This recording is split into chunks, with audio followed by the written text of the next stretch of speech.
तो फाइनली आज हम सब आ चुके हैं क्लास 10th के लिए। क्लास 10th वाले स्टूडेंट के लिए हमारा रहेगा, हम सब वन शॉट पूरे 10th के बोर्ड एग्जाम के लिए जितने भी इंपॉर्टेंट क्वेश्चन है, सारा इंपॉर्टेंट क्वेश्चन इस वीडियो में हम सब खत्म करेंगे। ठीक है, इस पार्ट 1 में हमारा जितना हो पाएगा चैप्टर 3 4 तक कवर, उतना पूरा कवर कर लेंगे हम सब। केमिस्ट्री आज पूरा खत्म कर देंगे। ठीक है, तो इस वीडियो को अंत तक देखना। लास्ट में आपके लिए एक सरप्राइज है जो आपको टेलीग्राम पे मिल जाएगा। तो चलिए स्टार्ट करते हैं। चैप्टर 1 का नाम है रासायनिक अभिक्रिया एवं समीकरण। तो कॉपी पेन लेके बैठे, पहले आपको बता दे रहे, कॉपी पेन लेके बैठो तो आपके लिए ज़्यादा बेनिफिट रहेगा। ठीक है, तो रासायनिक अभिक्रिया क्या होती है? रासायनिक अभिक्रिया जो 2 नंबर में आता है, ठीक है, तो 2 नंबर के लिए नोट करो, रासायनिक अभिक्रिया क्या होती है।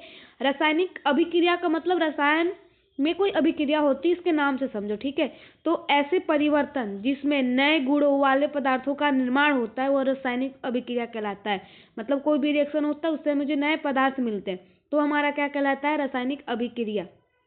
इसको नोट करो। ठीक है, चलिए आगे देखते हैं हम सब।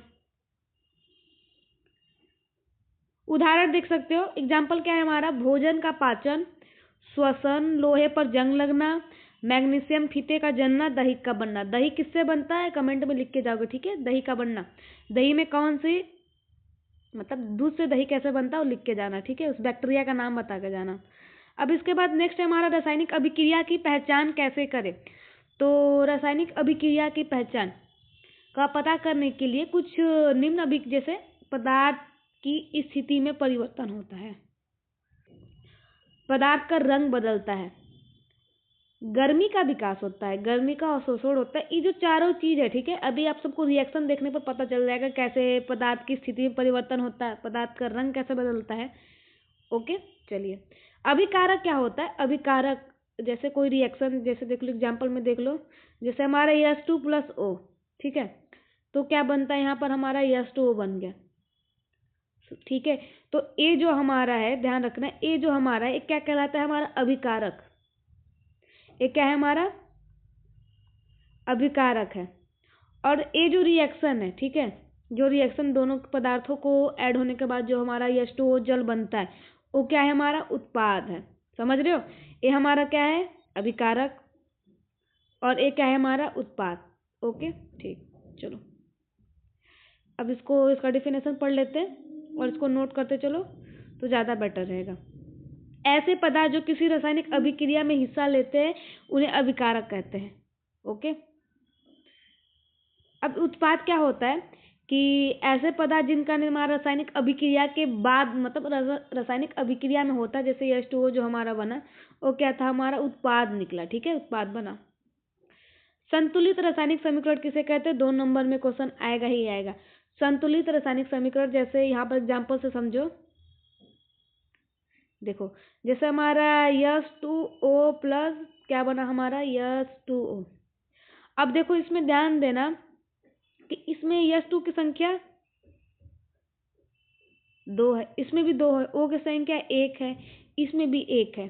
ठीक है, तो इसको क्या करेंगे? दोनों का रासायनिक समीकरण क्या है? मतलब दोनों में H2 2 ही है, O भी 1 ही है, तो पहले से संतुलित है। जैसे और कोई रिएक्शन ले सकते हो। ठीक है, जैसे समझो, इसका डेफिनेशन पढ़ो।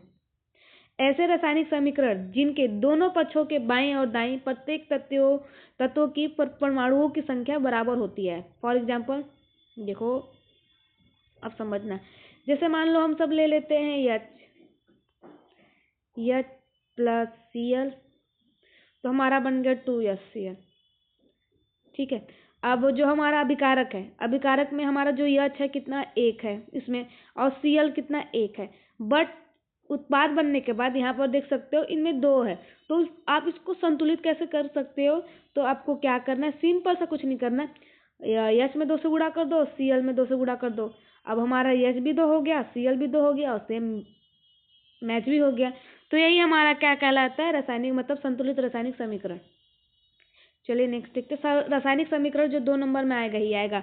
देखो रासायनिक समीकरण में दो चीज होते हैं, एक अभिकारक होता है और एक उत्पाद होता है। तो किसी रासायनिक अभिक्रिया का भाग मतलब उसमें भाग लेने वाले पदार्थ जैसे क्रियाकारक एवं उत्पाद के प्रतीकों तथा सूत्रों के माध्यम से संक्षिप्त प्रदर्शन रासायनिक समीकरण कहलाता है। जैसे अभी थोड़ी देर पहले हम सबने एग्जाम्पल देखा था, 2H प्लस 2Cl क्या बना था हमारा 2HCl।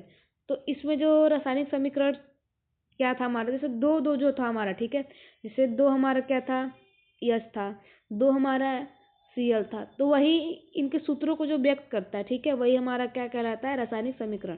या जिसमें सिंपल सा समझो कि जिसमें अभिकारक और उत्पाद इक्वल क्या होता है रासायनिक समीकरण, तो वही दोनों का योग क्या कहलाता है हमारा रासायनिक समीकरण। ऐसे सिंपल एग्जाम में लिख सकते हो। अब सबसे इंपॉर्टेंट क्वेश्चन तो यहाँ से खेल स्टार्ट होता है, वहां से हमारा दो क्वेश्चन नोट करो, रासायनिक अभिक्रिया और रासायनिक समीकरण। रासायनिक अभिक्रियाओं के प्रकार सबसे इंपॉर्टेंट संयोजन अभिक्रिया एग्जाम में आएगा ही आएगा। संयोजन का मतलब पता है, ऐसे चल रहा है कि संयोजन होना, ऐड होना। अब कोई भी पदार्थ क्या होता है, ऐड होता है, ठीक है। तो संयोजन अभिक्रिया वह अभिक्रिया कहलाती है, मतलब कोई भी एक अभिक्रिया या उससे ज्यादा जब किसी भी पदार्थ से मिलकर क्या करती है, संयोग करके एकल उत्पाद का निर्माण करती है, तो क्या कहलाती है हमारी संयोजन अभिक्रिया। समझो, वह अभिक्रिया जिसमें दो या दो से अधिक पदार्थ तत्व या यौगिक जो भी हो संयोग करके एकल उत्पाद का निर्माण करते हैं, वो हमारा क्या कहलाता है संयोजन अभिक्रिया। ओके, संयोजन अभिक्रिया का एग्जाम्पल आपको उदाहरण लिखना ही है, लिखना एग्जाम में, तो आप कुछ भी लिख सकते हो। जैसे H2 प्लस O हमारा क्या हो जाएगा H2O, तो आप कोई भी एग्जाम्पल लिख सकते हो, उससे दिक्कत नहीं है। अब उष्मा क्षेपी रासायनिक अभिक्रिया जो पहले हमारा आ चुका है, ठीक है, तो ए भी इम्पोर्टेंट है, जो 2 नंबर में आएगा ही आएगा। इसके साथ उष्मा शोषी भी आएगा, जो अभी इसके बाद पढ़ेंगे। उष्मा क्षेपी का मतलब ऐसे होता है कि इसमें उष्मा का उत्सर्जन हो रहा है, उष्मा क्षेपी होना, ठीक है, क्षेपी कर रहा है, ठीक है, उष्मा क्षेपी, इसमें उत्सर्जन समझो कि इसमें उष्मा का उत्सर्जन हो रहा है, मतलब उष्मा आ रहा है, ठीक है। तो जिन अभिक्रियाओं में उत्पाद के निर्माण के साथ साथ उष्मा भी उत्सर्जन होती है, जैसे कोई भी अभिक्रिया रिएक्शन हो रही है, जैसे यहाँ पर देखो कि प्राकृतिक गैस का दहन CH4 जो मेथेन गैस का है, O2 हमारा ऑक्सीजन है, और इससे जब रिएक्शन बन रहा है तो हमारा CO2 कार्बन डाइऑक्साइड निकल रहा है, मतलब बन रहा है, और 2H2O मतलब जल बन रहा है, और साथ में उष्मा भी बन रहा है। मतलब जिस भी रासायनिक अभिक्रिया होने के बाद अगर उसमें उष्मा भी हो तो हमारा क्या कहलाता है उष्मा क्षेपी अभिक्रिया कहलाता है। तो इसको नोट करो, स्क्रीनशॉट लो, अपना नोट्स बनाओ। Okay done. उदाहरण में देख सकते हो, एक उदाहरण किस चीज का है, ये हमारा संयोजन अभिक्रिया का उदाहरण है, तो संयोजन अभिक्रिया लिख सकते हो, ठीक है। अब आगे हमारा वियोजन अभिक्रिया क्या कहलाती है। वियोजन अभिक्रिया, वियोजन का मतलब ऐसे ही पता चल रहा है टूटना, अपघटन का मतलब टूटना। जैसे कोई भी रासायनिक अभिक्रिया है, जैसे 2H2O है, ठीक है, जस्ट संयोजन अभिक्रिया का अपोजिट कर देना, तो ये किस चीज में टूट जाती है, H2 में टूट गई और O2 में टूट गई, ठीक है। तो यही हमारे क्या कहलाती है वियोजन अभिक्रिया, मतलब टूटना। जैसे कोई भी अभिक्रिया है और जब होती है तो इसका जैसे जल है, दो भागों में टूट गए, H2O और H2O O2 में, ठीक है। तो इसका चलो डिफिनेशन पढ़ लेते हैं हम सब। वह रासायनिक अभिक्रिया जिसमें एकल अभिकारक टूटकर दो या उससे अधिक उत्पाद बनते हैं वियोजन अभिक्रिया कहलाती है। वियोजन अभिक्रिया निम्न 3 प्रकार की होती है। उसमें वियोजन क्या होती है, कोई भी क्रिया जो होगी उष्मा के द्वारा होगी। वैद्युत वियोजन क्या होगी, कोई भी क्रिया होगी तो उसमें विद्युत प्रवाहित किया जाएगा, तभी वो रिएक्शन कंप्लीट होगा। सबसे इंपॉर्टेंट विस्थापन अभिक्रिया। चलो विस्थापन अभिक्रिया के लिए नोट करो। विस्थापन अभिक्रिया क्या होता है कि इन अभिक्रियाओं में अधिक क्रियाशील तत्वों कम क्रियाशील तत्वों को उसके यौगिक में विस्थापित कर दे। जैसे आपके दोस्त है, ठीक है, मान लो आपके दोस्त है, आप कहीं पर जा रहे हो, मतलब 2 लोग साथ में जा रहे हो, 1 लोग साथ में जा रही है, अगर यहाँ पर कोई कमजोर स्टूडेंट है तो वहां से आप उसको हटाकर उसके जगह पे आप आराम से बैठ सकते हो।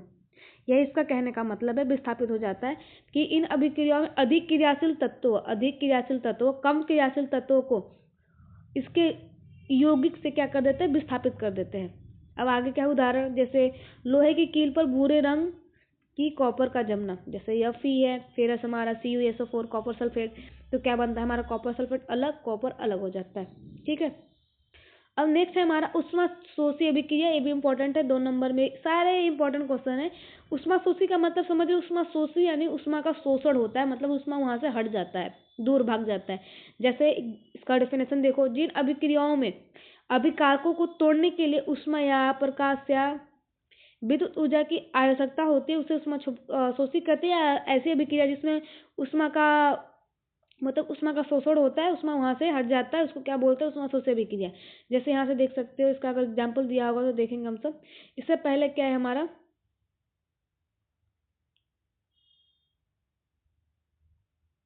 जैसे यहाँ पर इसका जो डिफिनेशन था उसमें क्या लिखा हुआ था, उष्मा और प्रकाश या विद्युत ऊर्जा की आवश्यकता होती है, मतलब तोड़ने के लिए, अभिकारकों को तोड़ने के लिए। तो यहाँ पर क्या होता है, उष्मा का शोषण होता है। ओके। अब द्वितीय विस्थापन अभिक्रिया क्या होती है कि इन अभिक्रियाओं में उत्पादों का निर्माण दो यौगिक के बीच के आयनों के आदान प्रदान से होता है। जैसे NaSO4 sodium sulphate plus BaCl2 barium chloride reaction करके क्या बनाते हैं, बेरियम सल्फेट, और क्या बनाते हैं, NaCl। NaCl किसका फार्मूला है, नमक का, ठीक है। और बेरियम सल्फेट BaSO4 के सफेद अविलेय अवक्षेप का निर्माण होता है, इसलिए इस अभिक्रिया को अवक्षेपण अभिक्रिया भी कहते हैं। अब उससे भी एक इम्पोर्टेंट क्वेश्चन आपके लिए आ चुका है, अपचयन एवं उपचयन। उपचयन एंड अपचयन 2 नंबर में आएगा ही आएगा।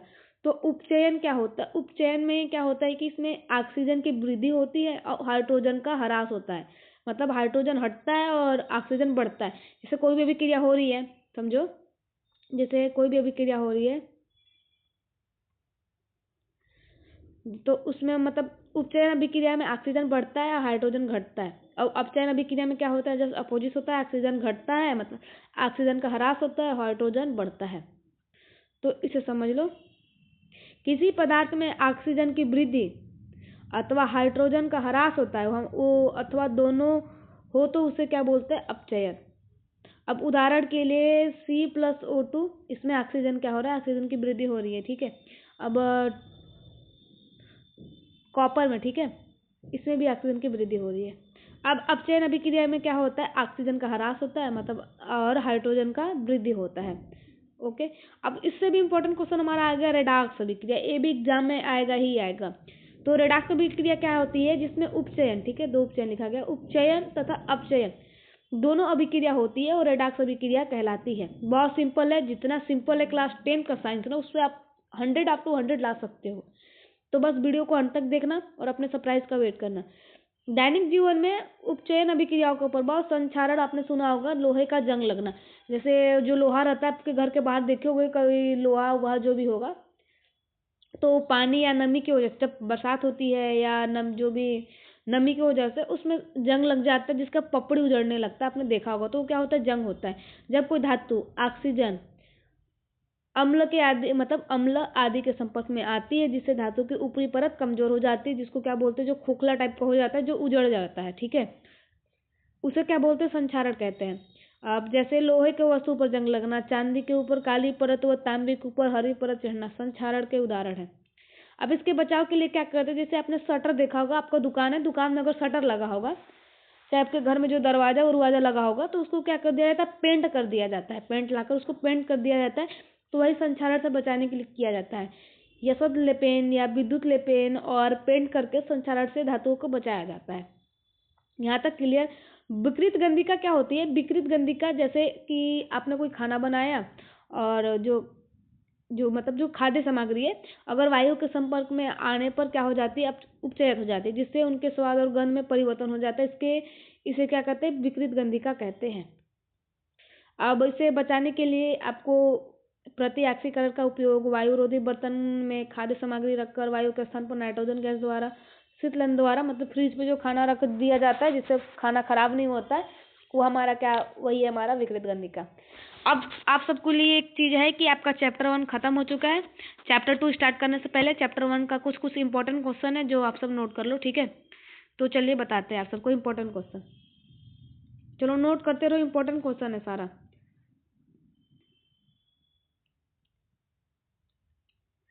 अब यहाँ से देखेंगे शुरू से इंपॉर्टेंट क्वेश्चन कौन था आपका, ठीक है। तो सबसे पहले इंपॉर्टेंट क्वेश्चन था आपका संयोजन अभिक्रिया, जो 2 नंबर में आएगा ही आएगा। तो इसको नोट कर लो, 2 नंबर में क्वेश्चन आ रहा ही आ रहा है, ठीक है। अब इसके बाद इससे भी इम्पोर्टेंट क्वेश्चन है हमारा रासायनिक अभिक्रिया, जो एग्जाम में आ ही रहा है 2 नंबर में। साथ में इसका एग्जाम्पल भी लिखना, भूलना मत, जो इसका ए आ रहा ही आ रहा है, ठीक है, उसमें छेपिए सब को एग्जाम, मतलब बहुत इंपॉर्टेंट क्वेश्चन है। वियोजन अभिक्रिया, वियोजन अभिक्रिया के प्रकार भी लिख देना, इसका टाइप कितने हैं, ठीक है, तीनों टाइप के बारे में लिख देना। विस्थापन अभिक्रिया इंपॉर्टेंट है।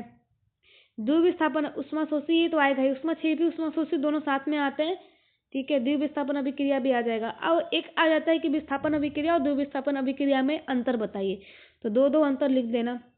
अब अपचयन उपचयन ए भी आएगा 2 नंबर में। या क्या करेगा 7 नंबर में, जो 7 नंबर का जो क्वेश्चन रहता है लास्ट में, उसमें सारे क्वेश्चन यहाँ से उठा के दे दे 7 ठो डिफिनेशन लिखने के लिए, ठीक है। तो इस प्रकार भी होता है, तो एक भी क्वेश्चन छोड़ना मत। रेडाक्स अभिक्रिया भी देता है, ठीक है। अब बचा हमारा एक क्वेश्चन, बस इतना दे सकते हैं, बस खत्म। अब हमारा आता है चैप्टर 2। अब चैप्टर 2 स्टार्ट करते हैं हम सब, जिस चैप्टर का नाम है अम्ल, क्षार एवं लवण। अम्ल क्या होता है, आपने सुना होगा, अम्ल जो स्वाद में खट्टा होता है उसे अम्ल कहते हैं, जो स्वाद में खारा होता है वह क्षारक कहलाता है, लवण नमक। अब अम्ल का पीएच मान क्या होता है, कुछ स्टार्ट करने से पहले, अम्ल का पीएच मान हमेशा 7 से कम होता है, ठीक है, मतलब 7 से कम होता है पीएच मान। पीएच मान क्या होता है इसके बारे में अभी आप सब अच्छे से पढ़ोगे, ठीक है। और जो अम्ल होता है वो मतलब खट्टा होता है, समझो। और जो 7 से उसका पीएच मान हमेशा लो होता है, और जिसका 7 से ज़्यादा होता है वो हमारा क्या कहलाता है, क्षारक। और अगर 7 है तो हमारा क्या हो जाता है, उदासीनीकरण, जैसे उदासीनी हो जाता है जैसे जल, तो हमारा उसका पीएच मान 7 होता है। तो बहुत हो गई, अब पढ़ते हैं अम्ल की परिभाषा। अम्ल क्या होता है, अम्लों को इंग्लिश में एसिड कहते हैं, ठीक है। अम्लों को इंग्लिश में क्या कहते हैं, एसिड बोलते हैं। एसिड शब्द की उत्पत्ति लैटिन भाषा के शब्द एसिडस और खट मतलब से हुई थी, अब जिसका अर्थ होता है खट्टा। अतः हम कह सकते हैं जो पदार्थ स्वाद में खट्टे होते हुए अम्ल कहते हैं। जैसे आपने लिटमस पेपर देखा होगा, एक आप सबको लिटमस पेपर दिखाएंगे, बहुत जल्दी दिखाएंगे। जैसे लिटमस पेपर होता है तो आप एक फार्मूले से याद कर सकते हो, अनिल, ठीक है। तो जो अम्ल है, यहाँ पर ल, ठीक है, जो अम्ल है नीले लिटमस पेपर को क्या कर देता है, लाल कर देता है, और क्षार का अपोजिट कर देना, जो लाल लिटमस को नीला कर देता है, ऐसे याद कर सकते हो, ठीक है। तो जो अम्ल के गुण है, पहला तो अम्ल के भौतिक गुण, पहले स्वाद में खट्टा होता है, नीले लिटमस को क्या करता है, लाल करता है। इसका जलीय विलयन में H+ आयन देता है, जलीय विलयन में H+ आयन देता है, किसके, आर्हेनियस नियम के अनुसार। जो जलीय विलयन में H+ आयन देते हैं हमारे क्या कहलाते हैं, एसिड अम्ल कहलाते हैं। जलीय विलयन में विद्युत धारा प्रवाहित करता है, ओके। चलिए यहाँ तक नोट कीजिए, आएगा ही आएगा एग्जाम में। अम्ल, अम्ल के रासायनिक गुण, धातु के साथ क्रिया करके H2 को निष्कासित करना, पहला इसका गुण है। दूसरा गुण है इसका धातु कार्बोनेट, कार्बोनेट है यहाँ पे, ठीक है, सुधार लेना। हाइड्रोजन कार्बोनेट के साथ अभिक्रिया करके, धातु कार्बोनेट और हाइड्रोजन कार्बोनेट के साथ रिएक्शन करके CO2 का निष्कासित करता है, कार्बन डाइऑक्साइड का निष्कासित करता है। कुछ धातु ऑक्साइड अम्ल के साथ अभिक्रिया करके लवण और जल बनाना, मतलब लवण और जल दोनों बनाते हैं, ठीक है। अब अम्ल की प्रकृति का स्रोत, अब इसका प्रकृति क्या होता है, नींबू, साइट्रिक अम्ल। नींबू स्वाद में खट्टा होता है, टमाटर भी खट्टा होता है, अंगूर भी खट्टा होता है, सिरका भी खट्टा होता है, दूध में लैक्टिक अम्ल होता है, और इमली खट्टा होता है, सेब पता नहीं खट्टा होता है कि, जिससे मैलिक अम्ल होता है, ठीक है। तो इसे भी याद कर लेना कि नींबू में कौन सा अम्ल होता है, साइट्रिक अम्ल, टमाटर में एस्कॉर्बिक अम्ल, अंगूर में टार्टेरिक अम्ल, ठीक है। तो इसका एग्जाम में आप सबको लिखना। अम्लों के प्रकार, अम्ल का प्रबल अम्ल, दुर्बल अम्ल, सांद्र अम्ल, तनु अम्ल। अब जो प्रबल अम्ल है वो क्या होता है, जैसे कोई भी अम्ल होगा, जैसे हमारा एक अम्ल है HCl, ये हमारा प्रबल अम्ल है, मतलब जो जल में थोड़ा सा जल्दी घुलित हो, मतलब H+ आयन जल्दी दे देते हैं, ठीक है। तो हमारा क्या होता है प्रबल अम्ल। दुर्बल अम्ल क्या होता है, जो कमजोर होते हैं। सांद्र का मतलब होता है गाढ़ा, ठीक है, और तनु का मतलब होता है पतला, मतलब कम मात्रा में, और सांद्र जो होता है ज्यादा मात्रा में होता है, ठीक है। तो प्रबल अम्ल क्या होता है, इसका डिफिनेशन देखो, वे अम्ल जो जलीय विलयन में पूर्ण रूप से आयनित हो जाते हैं, प्रबल अम्ल कहलाता है। जैसे सल्फ्यूरिक अम्ल H2SO4 प्रबल अम्ल है। HCl जैसे अभी इसकी बात कर रहे थे हम, ये हमारा हाइड्रोक्लोरिक अम्ल है। इसके बाद हमारा नाइट्रिक अम्ल क्या है, HNO3 है। हाइड्रोब्रोमिक अम्ल आदि प्रबल अम्लों के उदाहरण है, ठीक है। चलो यहाँ तक हमारा हो गया। या तो प्रबल अम्ल प्रोटॉन अथवा हाइड्रोजन H+ आयन का त्याग करके उच्च क्षमता हो मतलब उच्च क्षमता वाली होती है, अर्थात प्रबल अम्ल अपने संघटक तत्वों के आयनों को क्या करती है, विखंडित कर देती है। अब दुर्बल अम्ल जो जल रूप मतलब जो जल में पूर्ण रूप से विलित नहीं होते, आयनित नहीं होते, हमारे दुर्बल अम्ल एग्जाम्पल में एसिटिक अम्ल CH3COOH, इसको एसिटिक अम्ल बोलते हैं। फॉर्मिक अम्ल क्या होता है, ACOOH, हाइड्रोजन सल्फाइड H2S आदि दुर्बल अम्लों के उदाहरण है। अब दुर्बल अम्ल अपने हाइड्रोजन आयन H+ का पूर्ण रूप से त्याग नहीं कर पाते हैं। सांद्र अम्ल क्या होता है, जिसकी मात्रा अधिक होती है, जो भी हम सब पढ़े, जिसकी मतलब जिसमें अम्ल अधिक मात्रा में होता है वो क्या होता है, जबकि जल अल्प मात्रा में होता है, मतलब कम मात्रा में होता है। और तनु अम्ल में क्या होता है कि ये अल्प मात्रा में होगा जबकि जल ज्यादा मात्रा में होगा, इसलिए पतला हो जाता है, मतलब कम मात्रा में। अब इसके बारे में पढ़े हम सब ने पहले, ठीक है। तो हमारा अम्ल खत्म हो चुका है। अगर अम्ल 7 नंबर में अगर आपसे पूछ सकता है कि अम्ल, क्षार और लवण, अब तीनों पर टिप्पणी लिखो धुआंधार। अब यही आप सबको जो बताया जाएगा वही धुआंधार टिप्पणी लिखो, 7 नंबर मिल ही जाएगा। तो हमारा क्षार क्या होता है, ऐसे पदार्थ जो स्वाद में कड़वा होते हैं और जो स्पर्श करने पर साबुन जैसे लगते क्षारक कहलाते हैं। यह एक हमारे वैज्ञानिक जी थे आर्यनियस, जो बोलते हैं कि जलीय विलयन में जो OH- देता है, ठीक है, एक नहीं है, OH- देता है, वो हमारा क्षार कहलाता है। ऐसे भी याद कर सकते हो, 2 डिफिनेशन इसका याद कर लिया आप सबने, ठीक है। क्षार के गुण क्या होते हैं, क्षार पहला तो स्वाद में खट्टा होता है, अरे कड़वा होता है, ठीक है। और जो क्या करता है, लाल लिटमस को नीला कर देता है, ठीक है, यहाँ पर देखना, लाल लिटमस को नीला कर देता है। अब इसके गुण पढ़ लेते हैं हम सब, रासायनिक गुण। तो इसका जो गुण है पहले कि इसके जो क्षार धातु के साथ अभिक्रिया करके H2 को मुक्त करता है, और क्षार अम्लीय ऑक्साइड के साथ अभिक्रिया करके क्या बनाता है, लवण। अब हमारे क्या आता है, सूचक। सूचक क्या होता है उसके बारे में चलिए पढ़ते हैं कि सूचक किसी विलयन में अम्ल या क्षारक की उपस्थिति को दर्शाते हैं। अम्ल के मतलब कोई विलयन है, उसमें कितना अम्ल है हमारा, कितना क्षार है, वही दर्शाता है। इनका रंग या गंध अम्लीय या क्षार माध्यम में बदल जाता है। सूचक के प्रकार, पहला प्राकृतिक सूचक। प्राकृतिक सूचक क्या होते हैं, वे सूचक जो प्राकृतिक स्रोतों के प्राप्त होते हैं, प्राकृतिक संसूचक कहलाते हैं। जैसे लिटमस, लाल पत्ता गोभी का रस, हल्दी, हाइड्रेंजिया के फूल का रस आदि प्राकृतिक सूचक ने। और लवण क्या होता है, ठीक है, क्षार के बारे में हम सबने पढ़ लिया, धुआंधार अम्ल के बारे में भी पढ़ लिया। लवण नमक, समझ रहे हो ना। तो धातु अम्लों से हाइड्रोजन परमाणुओं का हाइड्रोजन गैस के रूप में विस्थापित करती है और एक यौगिक बनता है जिसे लवण करते हैं। मतलब जो धातु अम्ल से हाइड्रोजन परमाणुओं और हाइड्रोजन गैस के रूप में क्या करती है उसको, मतलब परमाणुओं का मतलब जो हाइड्रोजन परमाणु है उसको हाइड्रोजन गैस के रूप में विस्थापित कर देती है, और उससे जो यौगिक बनता है उसको क्या बोलते हैं, लवण। अब इसके गुण, ठीक है। अब लवण ठोस अवस्था में मिलते हैं, ठीक है, वे उदासीन होते हैं। और जलीय विलयन में विद्युत का क्या करते हैं, सुचालक है। सुचालक क्या होते हैं, कुचालक क्या होते हैं, इसका डेफिनेशन आप सब लिख के जाओगे, क्योंकि आपने क्लास 9 में पढ़ा होगा सुचालक कुचालक, क्लास 8 में भी पढ़ा होगा, क्लास 7 में भी है।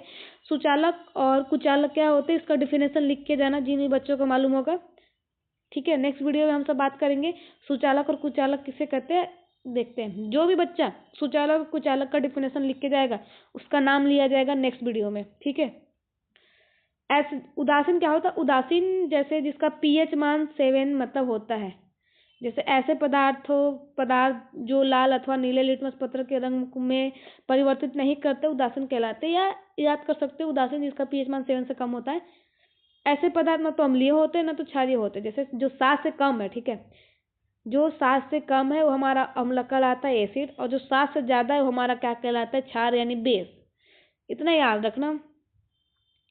जैसे नमक, नशादर, calcium chloride, sodium carbonate, sodium bicarbonate, एक जल भी जोड़ लेना जो भी उदासीन है, ठीक है, जिसका pH मान 7 होता है।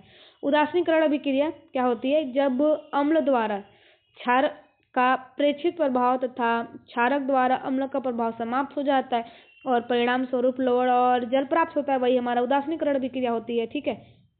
जैसे NaOH ये हमारा प्रबल क्षार है, NaOH क्या है, हमारा प्रबल क्षार है। HCl ये हमारा प्रबल अम्ल है।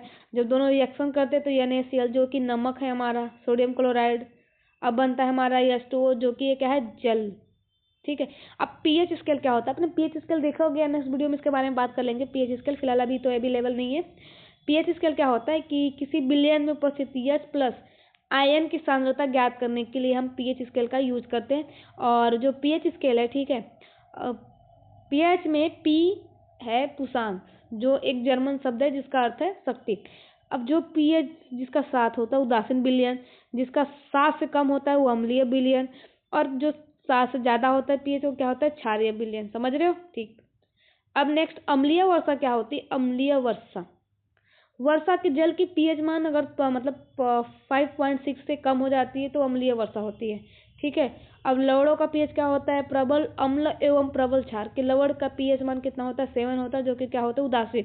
जिसका पीएच मान 7 है उदासीन, जिसका 7 से कम है अम्लीय, और जिसका 7 से ज्यादा है वो हमारा क्या कहलाएगा? क्षार। ये तीनों चीज आप सबको क्या लिखना है? कमेंट में लिखना है। ठीक है। और कमेंट में आप सबको क्या लिखना है? ठीक है, कमेंट में देख लो आप सबको चैप्टर 1 से संयोजन अभिक्रिया आप सब टाइप करना चाहते हो तो टाइप कर लोगे। वियोजन अभिक्रिया, विस्थापन अभिक्रिया, द्विविस्थापन अभिक्रिया, उपचयन, अपचयन, जो भी बच्चा बिल्कुल अच्छे से इसको कमेंट में लिख के जाएगा उसका नाम नेक्स्ट वीडियो में लिया जाएगा, उसको प्रोत्साहित किया जाएगा नेक्स्ट वीडियो में। तो आप सब लग जाओ, और एग्जाम में क्वेश्चन आता ही आता है। ठीक है, ये सब इस प्रकार के क्वेश्चन आते ही आते हैं। सोडियम हाइड्रोक्साइड NaOH, अब इसके बारे में आपको डिटेल में लिखना पड़ेगा एग्जाम में। कैसे लिखना है चलिए देखो। सोडियम क्लोराइड के जलीय विलयन से विद्युत प्रवाहित करने पर एक वियोजित होकर एक सोडियम हाइड्रोक्साइड उत्पन्न होते हैं। इस प्रक्रिया को क्लोर क्षार प्रक्रिया कहते हैं, क्योंकि इससे निर्मित उत्पाद क्लोरीन, क्लोरो एवं सोडियम हाइड्रोक्साइड क्षार होते हैं। Sodium hydroxide NaOH। ठीक है।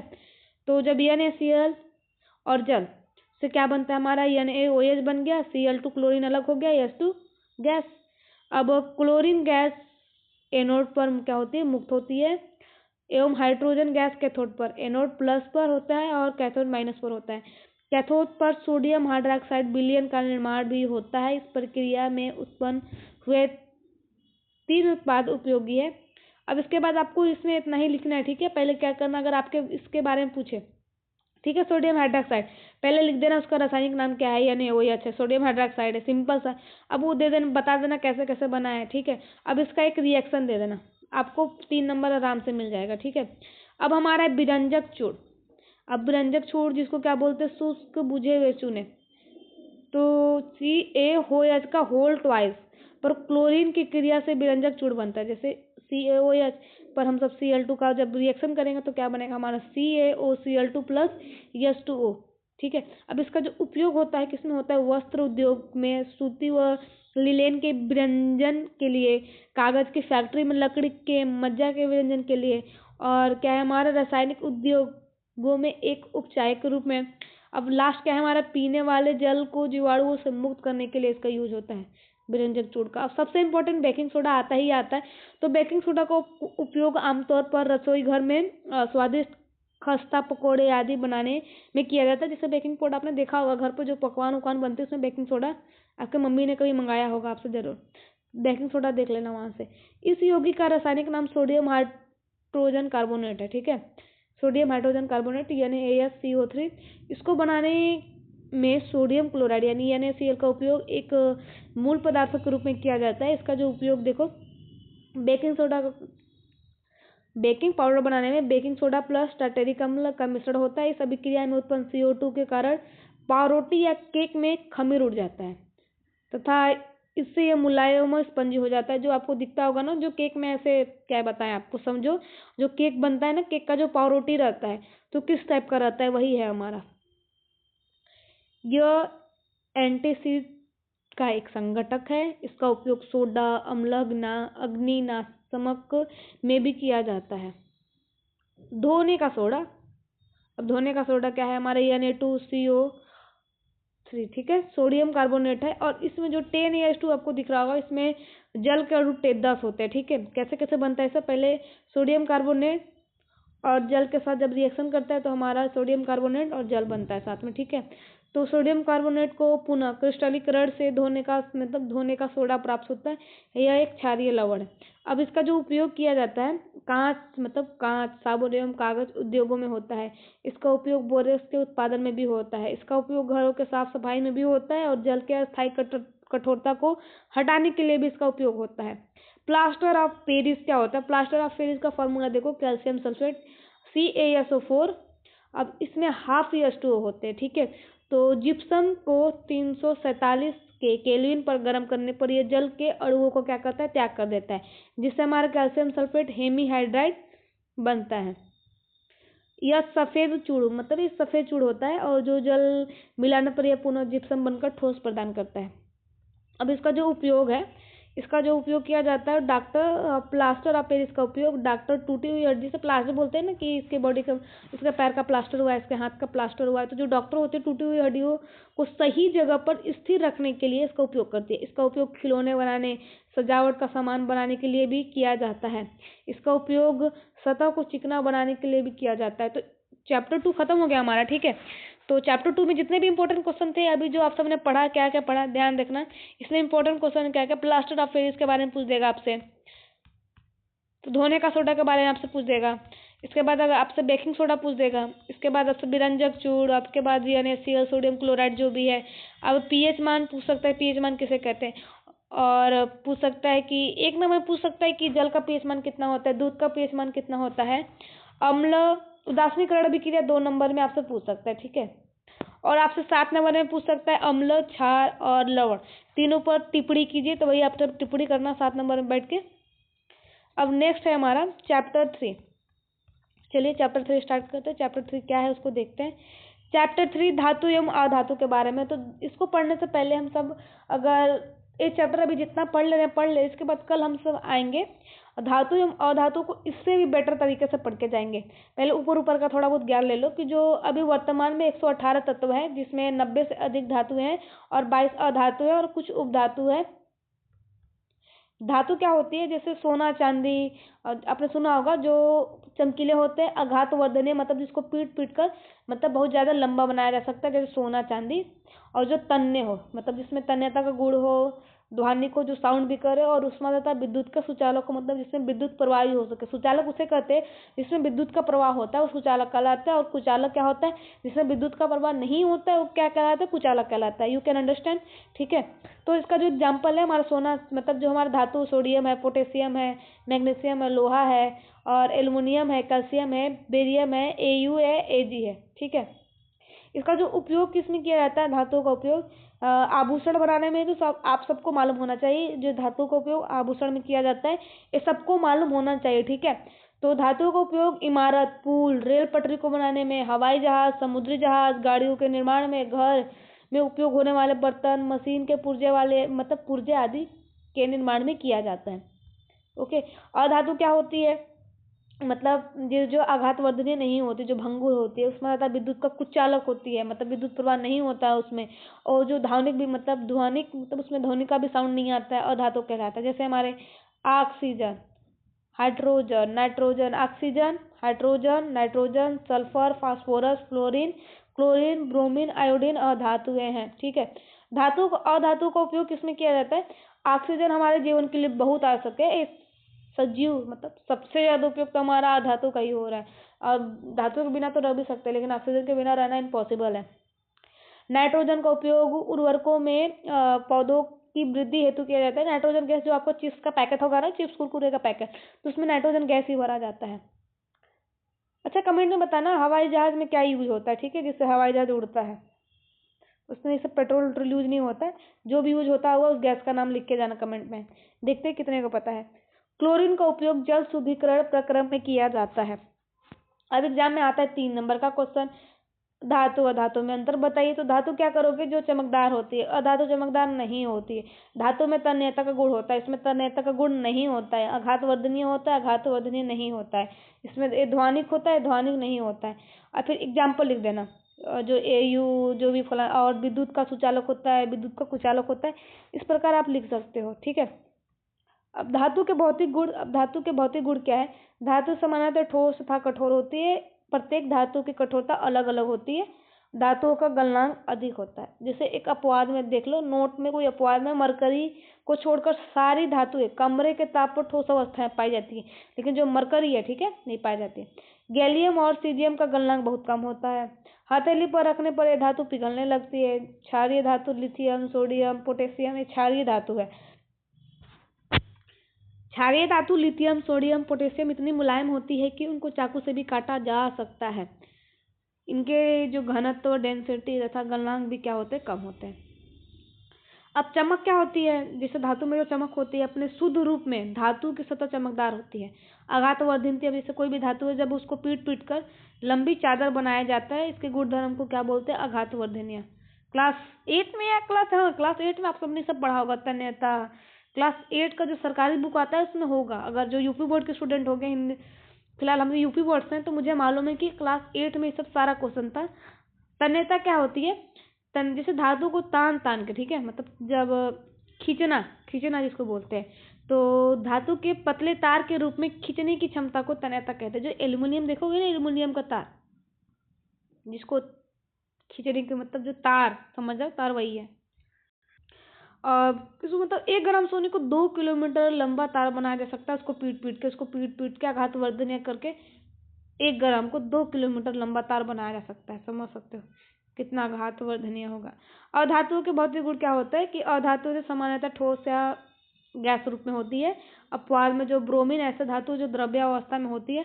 अपवाद वाला हमेशा याद रखना, क्योंकि अगर वाइवा में पूछ सकता है अधातु बताओ जो अपवाद, मतलब कौन सा अधातु द्रव अवस्था में होता है, तो ब्रोमीन, ठीक है। चमक, अधातु में चमक नहीं होती है, ठीक है। अपवाद में आयोडीन अधातु होते हुए भी क्या होता है? चमकीला होता है। तो ऐसे पूछ सकते हैं कि अधातु में ऐसा कौन सा, मतलब अधातु जो चमकीला होता है, तो आयोडीन। इस प्रकार क्वेश्चन वाइवा में अगर पूछे तो आप बता सकते हो। आघातवर्धनीय, वही आघातवर्धनीय नहीं होती है, मतलब उसको पीट पीट कर लंबा नहीं किया जा सकता। इसमें तन्यता का गुण भी नहीं, मतलब उसको पीट पीट के उसको तार भी नहीं बनाया जा सकता, मतलब उसको खींचा भी नहीं जा सकता। और चालकता, ये विद्युत का क्या होता है? कुचालक होते हैं। अब इसके बाद नेक्स्ट है हमारा धातुओं के रासायनिक गुण। रासायनिक गुण क्या क्या होती है, ठीक है। तो जो चैप्टर 3 था, चैप्टर 3 में जो धातु और धातु में अंतर, और जो चैप्टर 1 में जो क्वेश्चन थे, सबसे ज़्यादा इंपॉर्टेंट क्वेश्चन तो आपको चैप्टर 1 में ही है, जहाँ से क्वेश्चन आने ही आने हैं। चैप्टर 2 से भी क्वेश्चन आएंगे। चैप्टर 1 से 6 नंबर का आपको क्वेश्चन मिलेगा, या 7 नंबर का भी मिल सकता है, ठीक है। तो हम सब क्या करेंगे, इसका जो पार्ट 2 आएगा, पार्ट 2 में तो पूरा क्लियर कर देंगे जितना भी चैप्टर हमारा, बायोलॉजी बचता है, फिजिक्स बचता है, तो सारा कन्फर्म नेक्स्ट पार्ट में आप सबका सब कंप्लीट हो जाएगा। 2-3 घंटा का जो लेक्चर बनेगा, और आप सबका जो सरप्राइज है, ठीक है, टेलीग्राम पे जाओगे तो आप सबको इसका PDF नोट्स मिल जाएगा, ठीक है। और आपको प्रीवियस ईयर क्वेश्चन, जो 5 साल के क्वेश्चन है, जितने भी इंपॉर्टेंट क्वेश्चन है, आपको वीडियो लेक्चर के माध्यम से भी मिल जाएगा। चैनल को सब्सक्राइब करके रखोगे तो। और टेलीग्राम पर जब, वैसे तो पहले से रखा हुआ है, टेलीग्राम ज्वाइन करो, जाओ। कोई भी प्रॉब्लम हो कमेंट कर सकते हो, और टेलीग्राम पर भी कमेंट कर सकते हो अगर आपको कोई भी दिक्कत हो। नोट चाहिए, प्रीवियस ईयर का क्वेश्चन चाहिए, CBSE बोर्ड का हो, अगर CBSE बोर्ड तो वैसे देखेगा नहीं वीडियो, हिंदी मीडियम वाले हो तो आप सबको उसमें नोट्स मिल जाएगा। कोई दिक्कत हो तो उसमें मैसेज कर देना, बाकी प्रॉब्लम सॉल्व हो ही जाएगा। बाकी थैंक यू वीडियो के यहाँ तक वॉच करने के लिए। मिलते हैं नेक्स्ट वीडियो में, पार्ट 2 में।